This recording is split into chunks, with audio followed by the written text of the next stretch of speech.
UPSC के बारे में जब भी कोई बात करने की कोशिश करो या रिफॉर्म करने की बात करो तो सबसे बड़ा मुझे ये सुनने को मिलता है भाई वो एक कॉन्स्टिट्यूशनल बॉडी है, बहुत सीरियस बॉडी है, दूसरों की तरह नहीं है। कल से फॉर्म लॉन्च किया है, इनका सर्वर हमेशा डाउन रहता है। अरे यार, जब आपको पता है कि हमारे देश में इतने सारे बच्चे हैं जो एग्जाम भरते हैं, और वो तो शुक्र मनाओ कि एसएससी की तरह यहाँ पर बच्चे नहीं भरते इतने सारे नंबर्स में, फिर भी आपका सर्वर डाउन रहता है। भाई इससे बढ़िया तो चंदा इकट्ठा कर लो और लोग आपको दे देंगे, जिससे बड़ा आप बैंडविड्थ वाला सर्वर क्या कर लो, परचेज कर लो। लेकिन ये भी नहीं होता। दूसरी इंपॉर्टेंट चीज अगर आप देखेंगे कि यूपीएससी हमेशा से ये दूसरों को कहता रहता है कि ऐसे चीजें होनी चाहिए, वैसे चीजें होनी चाहिए, एक कॉमा का भी डिफरेंस नहीं होना चाहिए। अगर एक कॉमा का भी डिफरेंस हो जाता है तो आपके सिलेक्शन के ऊपर में क्वेश्चन उठा लेता है। यूपीएससी ने अपनी नोटिफिकेशन को डिले कर निकाला। डिले कर निकालने के बाद भी यूपीएससी के अंदर में कोई छठी सातवीं क्लास में पढ़ने वाला बच्चा वो भी बता देगा कि इनकी नोटिफिकेशन में कितनी सारी कमियां हैं। एंड यहां पर सिर्फ ग्रामेटिकल मिस्टेक्स की बात नहीं करी जा रही, बात ये करी जा रही है ये कॉन्स्टिट्यूशनल बॉडी जो मिस्टेक्स के लिए दूसरे को इतना अकाउंटेबल बना देती है कि तुम्हारी जॉब लगेगी या नहीं लगेगी इसके ऊपर में क्वेश्चन उठा देती है। एक तो इनकी नोटिफिकेशन ऐसी बनाई जाती है जैसे किसी एलियंस के साथ में ये कोड वर्ड में कम्युनिकेट कर रहे हो, कुछ भी क्लियर नहीं है, आप इंटरप्रेट करो। जैसे फॉर एग्जांपल आंसर की मिलेगी, लास्ट ईयर उन्होंने कोर्ट में एफिडेविट दे दिया, अब यहां पर क्लियरली बताएंगे नहीं कि आंसर की देंगे, लेकिन क्या कहेंगे, डायरेक्टली कहेंगे जी आप आंसर की को और क्वेश्चन को चैलेंज कर सकते हैं। अब आप समझो, अब आपके ऊपर में भाई ये समझने का कि आंसर की यूपीएससी प्रोवाइड करेगा।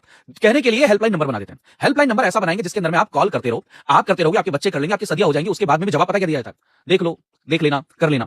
वैसे हम यूपीएससी को बहुत सेंसिटिव और रिस्पॉन्सिव ऑर्गेनाइजेशन कहते हैं, बट हाल फिलहाल में आपने उसके अंदर में बहुत सारी कमियां देखी। अब जरा यूपीएससी की नोटिफिकेशन जो इतना टाइम लगाकर बनाई गई है, जरा उसके अंदर में देख लीजिए। पेज नंबर 1 के अंदर में जैसे ही आप नीचे जाएंगे, मतलब आगे जाने की जरूरत नहीं है, मतलब हो सकता है भाई 100वें पेज पर 200वें पेज पर अगर दिक्कत होती तो मैं एक बार के लिए मान भी लेता। सेकंड पेज नंबर पर जाइए एंड वहां पर आप ये एग्जामिनेशन को पढ़िए। एग्जामिनेशन, यूपीएससी एग्जाम कंडक्ट करा रहा है और एग्जामिनेशन की स्पेलिंग पढ़िए। उसके बाद में देखा जाए कैंडिडेट्स, कैंडिडेट नहीं कैंडिडेट, तो आज से आप हम सभी का सभी क्या है, कैंडिडेट है। अब यही चीज अगर आपके नाम के अंदर में स्पेलिंग इधर से उधर हो जाती है ना, तो यूपीएससी कहता तुम आधार में तो कुमार हो लेकिन यहां पे तुम कुमार नहीं हो, इसलिए तुम्हारा सिलेक्शन नहीं होगा। लेकिन आप उनकी नोटिफिकेशन देखिए, उनके ऊपर में चीजें लागू नहीं होती हैं। उसके बाद में अगर आप आएंगे तो यहां पर देखिए, जहां पर मैं आपको दिखा रहा हूं, फ्यूचर एग्जामिनेशन में, फ्यूचर और एग्जामिनेशन में थोड़ा सा डिफरेंस करने की कोशिश नहीं करी, जैसा कि आपके एग्जाम और फ्यूचर के अंदर में एकदम से रिलेशन होता है ना, वैसा ही वाला। तो यहां पर अगर आप इसके बाद में अगले पेज पे चले जाएं, भाई साहब ये तो शर्म से डूब मरने वाली बात है।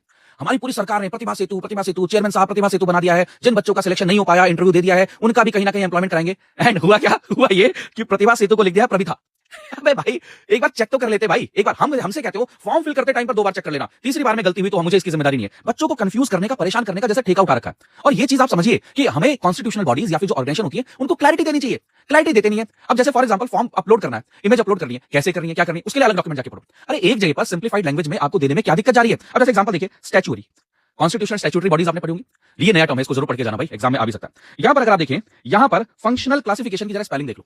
उसके बाद में अगर देखा जाए तो यहां पर आप चले जाइए, back mark disability, bench mark disability को बोल दिया बैक मार्क डिसेबिलिटी। उसके बाद में देखा जाए लिस्ट ऑफ एब्रिविएशन, वहां पर आप देख लो, मतलब अंदर जाकर नहीं है गलतियां, हेडिंग्स में ही है, वहीं पर ही पकड़ लो। तो यहां से प्रॉब्लम क्या आ रही है, यहां से प्रॉब्लम आ रही है कि यूपीएससी के लिए दूसरों के लिए क्राइटेरिया अलग है और उनके लिए क्राइटेरिया अलग है।